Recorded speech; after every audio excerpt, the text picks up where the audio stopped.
इराणमधल्या army chief असणारे major general Abdul Rahim Mousavi यांचा देखील मृत्यू झालाय। अमेरिका इस्रायलच्या हल्ल्यामध्ये इराणमधल्या अब्दुल रहीम मौसवी यांचा देखील मृत्यू झाल्याची माहिती मिळते। एकीकडे सर्वोच्च नेते असणारे खामेनी यांना देखील मारण्यात आलेलं आहे आणि यानंतर आर्मी चीफ असणारे major general Abdul Rahim Mousavi यांचा देखील या हल्ल्यामध्ये मृत्यू झालाय।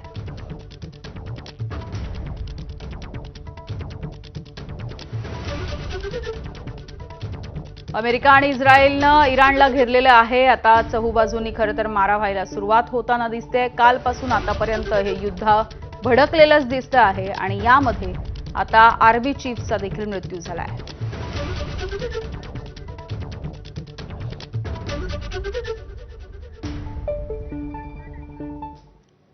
आणि यानंतर देशासह राज्यभरातल्या वेगवेगळ्या महत्त्वाच्या घडामोडींचा वेगवान आढावा।